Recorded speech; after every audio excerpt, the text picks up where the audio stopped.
Hey y'all, hey, it's your girl Candace Maria. Let me fix my little camera. Yes, your girl Candace Maria coming to you with another video. How y'all doing? It's late. It's a late video. So let's get it popping. Let's go ahead and start because I don't want to hold y'all up no more.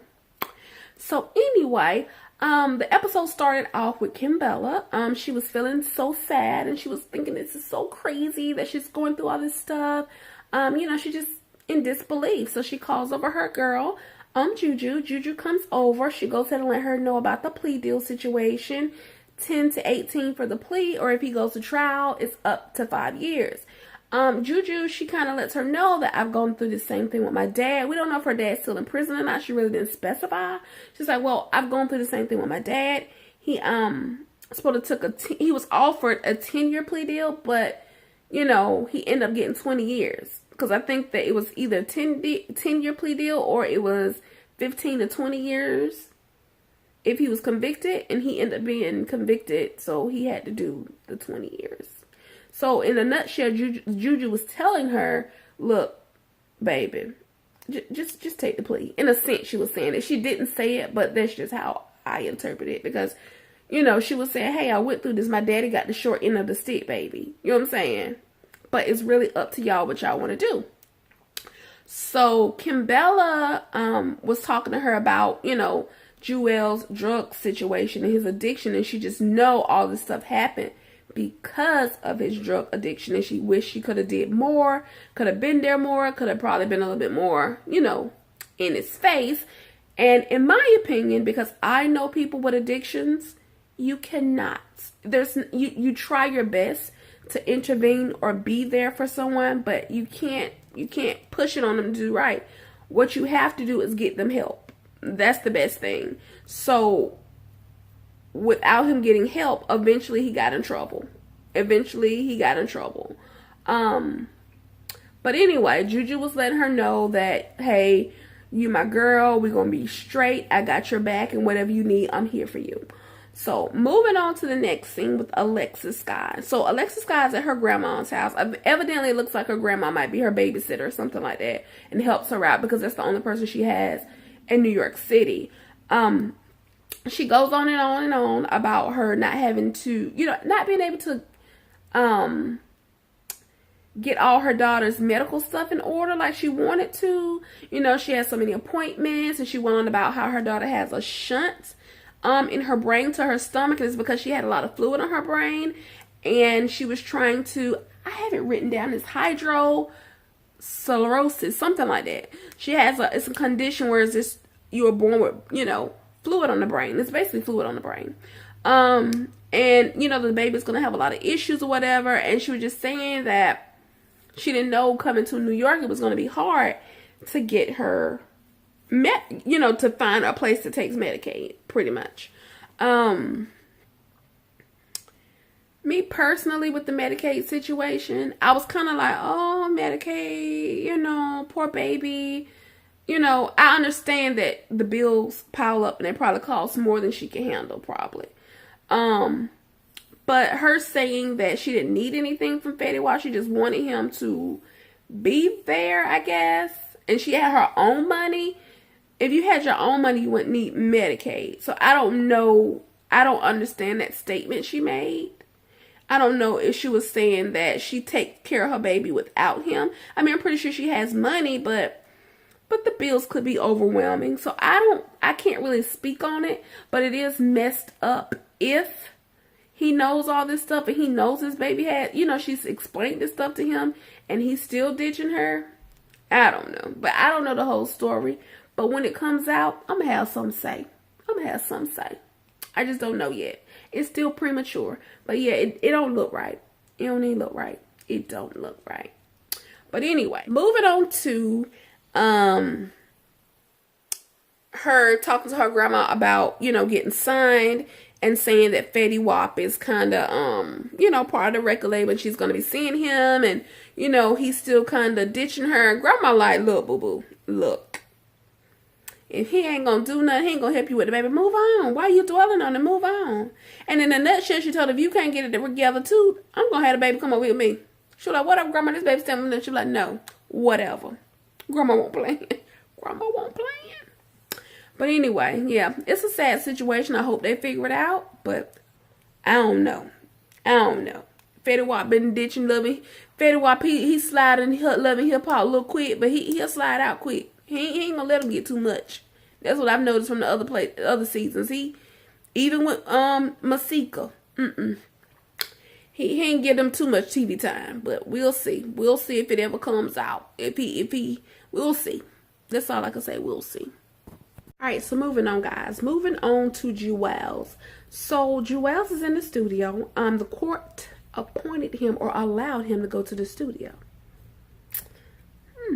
Weird. I don't know what to say about that. You can go to the studio, but you can't go to Kim Bella's house. I don't know. Maybe it's just way Love and Hip Hop got it set up. I don't know. But either way, he's basically talking about telling us what happened, giving us a snippet of what happened. I got it written down on my notes because it was a lot. So basically, he said he was at the airport or whatever, and somebody's supposed to been said they was gonna check his bag or something. So he peeled out because he had a warrant in Jersey, so he didn't want to get arrested on a warrant in Jersey. And then he finds out later, like everybody else, that there was a gun in his bag, and he was like, oh man, you know, I don't know. But so that's basically what he was saying about that. He was basically saying that he didn't feel, I mean, he was not guilty.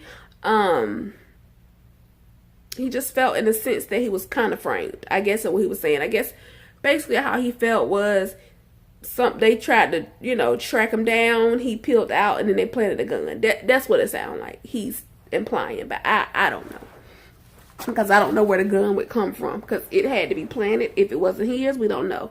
I mean, only evidence will show that if it's his. So, that's the only thing that could, you know, exonerate him, in my eyes, as if they pull that gun out and it don't belong to him. Or they don't have a weapon. But if they pull that gun out and it's registered to him or Kim Bella, that ain't gonna fly, boo-boo. But anyway, so he was Mano came in and he was talking to Mano about, you know, his kids, how he felt like, this will be bad timing for him to leave his kids. You know, his oldest will be 11 and the other will be 12. And, you know, it's just the worst time to leave, you know, his son, because it's the time that they start getting in trouble. And he does not want his son to go through that. And Mano was also saying that he has a child and he doesn't want his child to go through something like that again, because he also went through that. He went to prison when he was 16 on some kind of robbery kidnapping charge, and he didn't get out for a decade. So like 26. So basically he was saying that he grew up. Let me turn this camera around, y'all. Basically he was saying that he grew up in prison, and prison raised him. Basically he said that's where he learned to rap and stuff at. So he was trying to basically explain to Joel that this is, you know, the feds is nothing to play with. He was like, you know, you're going to have to do this time. You're going to have to make your decision. But I mean, it's not going to be the end of the world. You're going to get out. It's not going to be forever, you know. But yeah, they do have to think about their kids. I mean, it is sad that a lot of black men, and Latinos, like they were saying, are always put in jail, even if they do the same thing another person does of another race. It is not a good thing that our black people and Latinos have to go through those things. I understand people do things wrong, but I guess what they're implying is if this happened to another race compared to our race, we would, you know, be in trouble. Like he said, I thought I would have got a fine for having a gun in a, you know, airport. I didn't think I was going to be going to jail, you know, that kind of thing. I didn't think I would have to be going to trial or nothing. But, you know, somebody else might not have had to go to trial. So, yeah, it's, even me growing up, I've seen a lot of, people, that I grew up with getting a short end of a stick for something they made a mistake about. Because people make mistakes. People do stuff. I can understand if it's a career criminal that keeps doing the same thing, keep getting in trouble for the same stuff. I get that. But if somebody makes a mistake, they throw a key away when it's a black person or a Latino person. You know, I'm not racist at all, but I just see that, you know, and I just, you know, But if it's somebody else of another race, then it's more of, we're going to give you probation. We're going to give you a pat on the back. We're going to put you in the rehabilitation program. You know, but they don't offer, because they don't offer these things to our black people unless we have black or Latino, unless we have like a lawyer or something like that that's willing to work for us. And we paying out the wazoo to them, you know. So I don't know what he's going to do. The clock is ticking like he said. So hopefully they'll get, he'll get through that. But, I guess I feel like Mano was kind of trying to, he was trying to encourage him and let him know that you're going to be okay. And I feel like he needed that. He needed it. So, yeah. But let's move on to the next scene. The next scene is with Kimbella, Sin, and Jonathan. They're meeting up. I guess they're having brunch. Or they might just be hanging out, doing a little shopping or something like that. So, they all sit down and they're chit-chatting. And Sin, she's still bringing up the fact that she ain't getting nothing from her boo, Joey, or whatever. He ain't, giving her none, and she got to get her some, she want her some diesel. She got some new perfume. She's trying to, make her man like her, want some of that, thing. But whatever. So, Jonathan brings up his birthday party and how he wants everybody to come to the birthday party, but other people need to get along. And I guess he brings up Kimbella and Yandy's situation. He said he thought it was cool, but what had happened? Kimbella explains that last season when she supposedly went over to Mendici's other baby's mama's birthday party, kid's birthday party, she showed out and it was Yandy's idea for her to go, but Yandy threw her under the bus. I guess on the reunion, saying that no, I didn't tell her to go over there, in a sense. So she threw her on the bus. So I guess they hadn't been talking that much after that. And Kimbella's birthday came, and Yandy decided 8 o'clock at night, instead of calling Kimbella and saying happy birthday, and showing her, hey, we might be mad at each other, but you're still my girl. I'm going to call you tell you happy birthday. Instead of her saying happy birthday, she gets on social media late in the evening after her birthday is almost over and say happy birthday and post a little picture. And Kimbella got on there and put her on her place, pretty much. And, let her know that she is fake and she didn't see anything genuine about it. So then she goes to say that only friends that she do have is Jonathan, Sin, and Juju. So Jonathan, I guess he misheard it. And he was like, oh, you got problems with Juju? She was like, no, that's my girl. And he's like, well, she seemed like a little closed-minded. And she was like, yeah, I thought that at first, but you have to earn it with her. And he said, whatever, but I'm not feeling her right now. And then he goes on to explain what happened. Evidently, that he pitched some ideal to her that they should have got together and did some kind of radio show or something like that. And come to find out, Juju went on her own, did it behind Jonathan's back. So he is pissy about it. So we're going to see how that goes. So that's pretty much what happened in that scene. All right, so moving on to Juju and Yandy. So they meet up. They look all cute and dashiki African vibe looking, chocolate drop looking. Yeah, they're looking all cute or whatever. Yandy got on her little cute outfit. Old girl got on her long skirt with her little cute top. They're looking all cute. So they meet up and Yandy brings up Jonathan's birthday party to Juju. And Juju like, wait a minute, what birthday party? I ain't getting over an invite. And, Yandy, she's stuttering, trying like, well, maybe it was busy, that kind of thing. Juju then asks, I guess, what's going on with Yandy and Kim. Yandy explains that, she thinks that the situation is petty. I guess the situation with the, well, I think Yandy doesn't necessarily know yet what's going on. But she just feels like she told her happy birthday online and she felt like it's petty. And she don't know why Kimbella is acting the way she's acting. But she did say that she feels bad. I'm looking at my notes, y'all, because I'm watching this while I'm doing this. But yeah, she said that she does feel bad about the situation. And she, want to be there for Yandy, but not Yandy, but I'm sorry, she wants to be there for Kimbella, but Kimbella is not having it. Kimbella doesn't want to talk to her. Kimbella is just curving her. So, moving on from that. So, Joe and Sin. Yeah, I'm all in my little notes. So Joe and Sin. Okay, so the scene comes up. Joe is in the kitchen, you know, making a little toast. He's making some breakfast in bed for his boo-boo because he wants to make up for what he did. He said she giving him the silent treatment and she's sleeping in the baby room. He was like, wait a minute, let me get back good with my baby. So he brings her breakfast in bed. You know, she's a little impressed. She's like, okay, you know, okay, he did something cute. But he needs to do a little bit more. You know, he needs to do more. So, she tells him, no, he asks her about the situation in the street. She said, yeah, I was kind of wrong for doing all that other stuff in the street, acting, you know, a fool. But, you know, I feel like quality time as a family or as a couple is really important. I feel like you are not giving me that. So, yeah, I had like a little tantrum is basically what she was saying. And he was saying that that's not going to make me do any better or whatever. So he starts to tell her that, you know, she lets him know that she doesn't feel beautiful. And, you know, after the baby, she just doesn't feel the same. And she wants to make sure that he likes her the same and stuff. And I can understand it because a lot of women go through that when you gain weight. You know, after you had that baby, your boobs used to sit up here, and then they'd be like, you know, they used to be headlights, now they fall lights. You know, you don't gain a little weight. And, you know, your man ain't touching you. Think, okay, something wrong. He don't like me like that no more. Whatever. So I get where she was coming from in a sense.